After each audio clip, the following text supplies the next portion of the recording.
ഈ വീട്ടിലെ മുഴുവൻ പണം ഇതിലുണ്ട്, കൊണ്ടുപോയിക്കോ. മോട്ടിക്കാൻ കയറിയതല്ലേ, അതുകൊണ്ട് പേരും അഡ്രസ്സൊന്നും ചോദിക്കുന്നില്ല. എടുത്തോണ്ട് പൊയ്ക്കോ. പറ്റുമെങ്കിൽ എന്നെ ഒന്ന് കൊന്നിട്ട് പോ.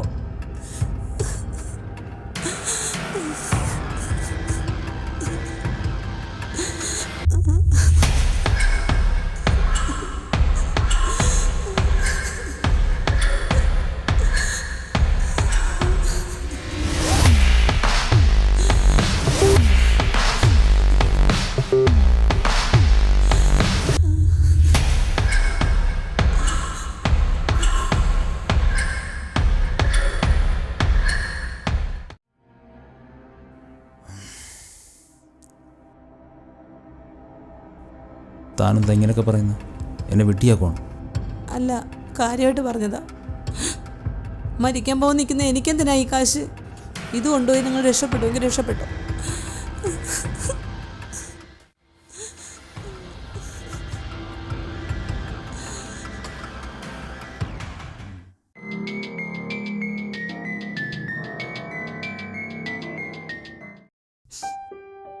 ഞാൻ എൻ്റെ സാഹചര്യം കൊണ്ടാണ് മോഷ്ടിക്കാൻ ഇറങ്ങിയത്. എന്താ തൻ്റെ പ്രശ്നം? ഇത്രയും വലിയ വീടൊക്കെ ഉണ്ടല്ലോ. ഇത് വാടക വീടാ. ഇവിടത്തെ ഒറ്റയ്ക്കേ ഉള്ളൂ? എൻ്റെ ഭർത്താവ് ഉണ്ടായിരുന്നു, ഇപ്പം ഇല്ല. എവിടെ പോയി? എന്നെ ഇട്ടിട്ട് വേറൊരുത്തിൻ്റെ കൂടെ പോയി. അതെന്താ അങ്ങനെ പോകാൻ കാരണം? ഞാനുമായിട്ടുള്ള ജീവിതം അയാൾക്ക് അത്ര പോരായിരുന്നു. ഞങ്ങൾക്ക് കുട്ടികളില്ലാത്തത് എൻ്റെ പ്രോബ്ലം കൊണ്ടെന്നാണ് അയാൾ പറഞ്ഞത്. മാത്രമല്ല, അയാൾക്ക് മദ്യപാനത്തിന് പുറമെ ഡ്രഗ്സിൻ്റെ ഉപയോഗം ഉണ്ടായിരുന്നു. വിവാഹത്തിന് മുന്നേ എനിക്കിതൊന്നും അറിയത്തില്ലായിരുന്നു. ഒരാളെ വിവാഹം കഴിക്കുമ്പോൾ അയാളെക്കുറിച്ച് നന്നായിട്ട് അന്വേഷിച്ചിട്ട് വേണ്ട എല്ലാം ചെയ്യാൻ.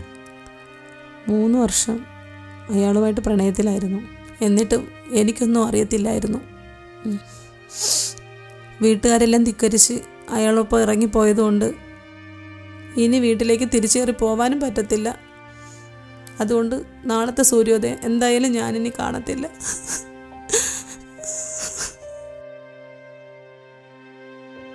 അപ്പോൾ ഈ പണം ആരുടെയാ? ഇത് തന്നിട്ടാ അയാൾ എന്നെ ഒഴിവാക്കിയത്.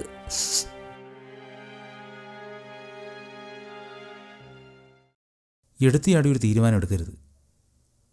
എൻ്റെ അവസ്ഥ ഏതാണ്ട് താൻ പറഞ്ഞ പോലെയൊക്കെ തന്നെ. ഞാനുമായിട്ട് പൊരുത്തപ്പെടാൻ പറ്റാത്തതുകൊണ്ട് എൻ്റെ ഭാര്യ എന്നെ ഇട്ടേച്ച് പോയി. പിന്നെ വീട്ടിലെ മറ്റ് പ്രാരാബ്ദങ്ങളും പ്രശ്നങ്ങളൊക്കെ വന്നപ്പോൾ ആത്മഹത്യ ചെയ്യണമെന്നുള്ള ചിന്ത എനിക്ക് വന്നതാ. പക്ഷേ പിന്നെ തോന്നി തോറ്റു കൊടുക്കാൻ പാടില്ലെന്ന്. അങ്ങനെ തുടങ്ങിയതാ. ഞാൻ പറയുന്നത്, താനീ ഉള്ള പണം വെച്ച് എന്തെങ്കിലും ചെയ്ത് രക്ഷപ്പെടാൻ നോക്ക്. അയാളുടെ മുന്നിൽ ജീവിച്ച് കാണിച്ചു കൊടുക്ക്. എന്നെക്കൊണ്ട് എന്തെങ്കിലും സഹായം വേണമെങ്കിൽ ഞാൻ ചെയ്തു തരാം. എനിക്കിതുപോലെ കുറച്ച് പണം കിട്ടിയാൽ അത് വെച്ച് രക്ഷപ്പെടാനുള്ള മാർഗം ഞാൻ നോക്കും. അന്ന് ഈ പണി നിർത്തി ഞാൻ. താൻ ആലോചിക്കും.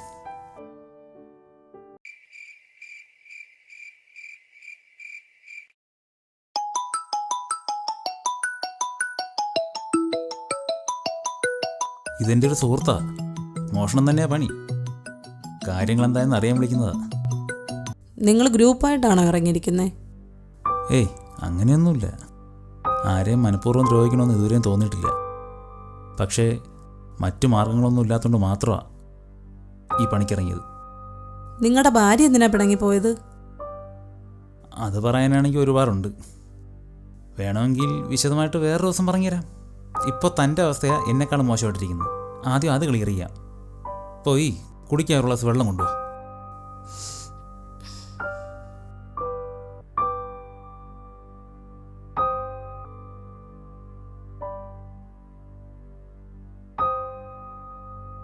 ഹലോ അളിയ, എന്തായി? കഴിഞ്ഞളിയ. പക്ഷേ വീട്ടുകാരനെ പോക്കി. അളിയ, പ്രശ്നമായാ? അവര് പോലീസിനെ അങ്ങനെ വിളിച്ചാടാ? ഏയ് ഇല്ലടാ, ഇവിടെ ഒരു പെണ്ണ് മാത്രമേ ഉള്ളൂ. അവൾ ആത്മഹത്യ ചെയ്യാൻ നിന്നതാ. അപ്പോഴാണ് ഞാൻ ഇവിടെ കയറി വന്നത്. അവളുടെ കാര്യങ്ങളൊക്കെ കേട്ടപ്പോൾ പിന്നെ എനിക്ക് ഒന്നിനും മനസ്സൊന്നുമില്ലടാ. പെണ്ണ് ചതിക്കും. നീ അവളെ തട്ടിയിട്ട് കിട്ടിയ പൈസ കൊണ്ട് വരാൻ നോക്കടാ. നോക്കട്ടെടാ, അവളുടെ സ്വഭാവത്തിന് എന്തെങ്കിലും മാറ്റം വരുന്നുണ്ടോ ഞാൻ നോക്കട്ടെ. അത് കണക്കാക്കി എന്താണെന്ന് വെച്ച് ചെയ്യാം. നീ സൂക്ഷിക്കണ കളിയാ. ഓക്കെ. ഓക്കേടാ.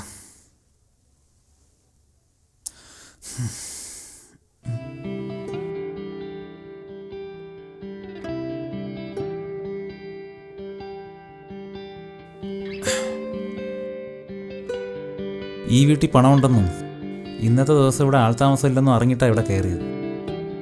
പക്ഷേ കിട്ടിയ ഇൻഫർമേഷൻ തെറ്റായിരുന്നു. ഈ വീട്ടിൽ ആളുണ്ടായിരുന്നു. താൻ കൃത്യസമയത്ത് വന്നതുകൊണ്ട് ആത്മഹത്യ ചെയ്യാൻ നിന്ന് എൻ്റെ മനസ്സങ്ങ് മാറി. അത് വിധിയാ. നമ്മളൊക്കെ മരിക്കുന്നതിനൊരു ടൈമുണ്ട്. ആ ടൈമിലേ മരിക്കൂ. അല്ല, ഞാനിവിടെ വന്നപ്പോൾ പുറത്തെ ഡോർ തുറന്നെടുക്കാമായിരുന്നല്ലോ. പാതിരാത്രി ഡോർ ലോക്ക് ചെയ്യാറില്ലേ? അത് ഞാൻ ടെൻഷനിടയിൽ മറന്നുപോയതാ. അതോ ഇനി വേറെ ആർക്കെങ്കിലും വേണ്ടി തുറന്നിട്ടതാണോ? ഞാൻ അത്രക്കാരിയൊന്നുമല്ല. ഞാൻ ഉദ്ദേശിച്ചത് അങ്ങനെയല്ല. ഇനി ഭർത്താവെങ്ങാനും മനസ്സ് മാറി വന്നാലോ എന്ന് വിചാരിച്ചെങ്ങാനും. ഏയ്, അതിന് വരുമെന്ന് തോന്നുന്നില്ല. എന്തെങ്കിലും കഴിച്ചായിരുന്നോ? ഏയ്, മോഷ്ടിക്കാൻ ഇറങ്ങുമ്പോൾ ടെൻഷൻ കാരണം എന്തെങ്കിലും കഴിച്ചാൽ ഇറങ്ങത്തില്ല.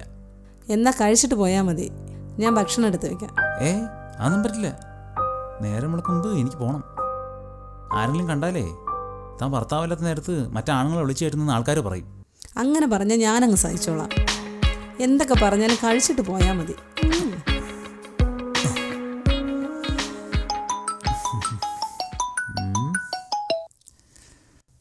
ഹലോ. നീ ഇറങ്ങിയായിരുന്നാടാ? ഇല്ലടാ, ഞാനിതുവരെ ഇറങ്ങിയില്ല. അവിടുത്തെ ഭക്ഷണം എടുത്ത് വയ്ക്കാൻ പോയിരിക്കുക. നീ അവിടെ താമസം തുടങ്ങിയാടാ? കാര്യങ്ങൾ വഷളാവേ, ഞാൻ പറഞ്ഞേക്കാം. ഇത് എവിടം വരെ പോകുന്ന ഞാൻ നോക്കട്ടെടാ. നീ കിടന്നോ, ഞാനങ്ങ് എത്തിയിട്ട് വിളിക്കാം. പിന്നെ നീ നിൽക്കുന്ന ഏരിയയിൽ വേറെ ആരോ മോഷണം നടത്തുന്നുണ്ടെങ്കിൽ അറിഞ്ഞു. പോലീസ് അന്വേഷിച്ചുകൊണ്ടിരിക്കുക. ഇതുവരെ പിടിക്കാൻ പറ്റിയില്ല. അതുകൊണ്ട് നീ സൂക്ഷിക്കണം കേട്ടാ. നാളെ മുതൽ നീ വേറെ ഏതെങ്കിലും ഏരിയയിൽ പോയാൽ മതി. ഓക്കേടാ. അതെ, അവള് ഭക്ഷണം എടുക്കാൻ പോയിക്കണമെന്നല്ലേ നീ പറഞ്ഞത്? നീ കഴിക്കണ്ട. വല്ല വിഷം ചേർത്താ തരുന്നെന്ന് ആർക്കറിയാം? അളിയെ പെണ്ണിനെ വിശ്വസിക്കരുത്. നാളെ നിനക്കത് പാരാകും കേട്ടാ. അങ്ങനൊന്നും അവള് ചെയ്യുമെന്ന് തോന്നല്ലടാ. എന്തായാലും നിന്നെ അവളെ തിരിച്ചറിഞ്ഞു. നാളെ ഇത് വെച്ച് നിന്നെ അവളെ ബ്ലാക്ക്മെയിൽ ചെയ്താൽ എന്ത് ചെയ്യും? നീ മണ്ടത്തരമല്ലേ അളിയാ കാണിച്ചത്? അവളെ നിന്നെ കണ്ടെങ്കിൽ അപ്പോഴേ തട്ടിയിട്ട് കിട്ടിയ പണം കൊണ്ട് വരണ്ടേ? അതൊക്കെ ആണെങ്കിൽ ഇപ്പം ബഹളം വെച്ച ആളെ കൂട്ടി നിന്നെ കൊടുക്കാം. ഞാൻ പറയുന്നത് നീ പെട്ടെന്ന് രക്ഷപ്പെടാൻ നോക്ക്. അവിടെ അങ്ങ് തട്ട്. നീ പറഞ്ഞാലും കാര്യമുണ്ടളിയാ. എന്നാ പിന്നെ അങ്ങനെ ചെയ്യാം. വെറുതെ റിസ്ക് എടുക്കണ്ട. എന്നാ ഓക്കെ അളിയാ.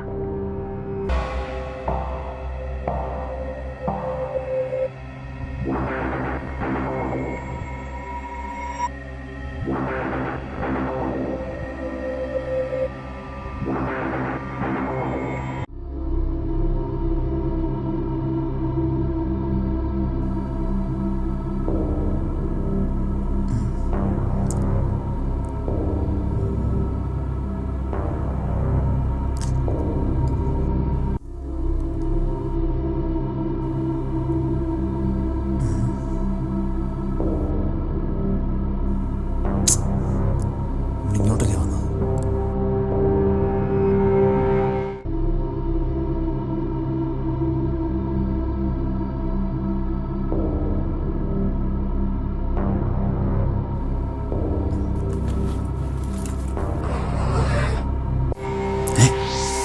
പണം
ഈ വീട്ടിലെ മുഴുവൻ പണം ഇതിലുണ്ട്, കൊണ്ടുപോയിക്കോ.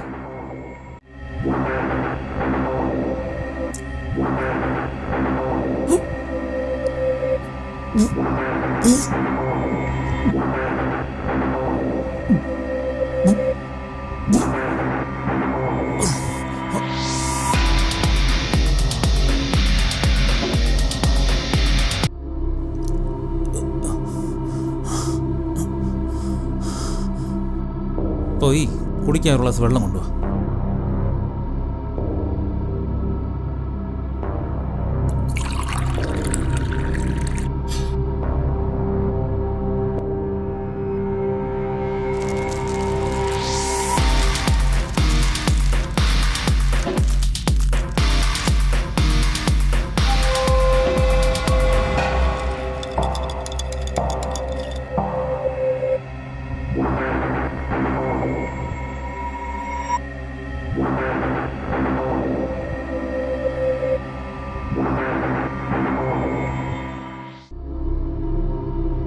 എന്തൊക്കെ പറഞ്ഞാലും കഴിച്ചിട്ട് പോയാൽ മതി.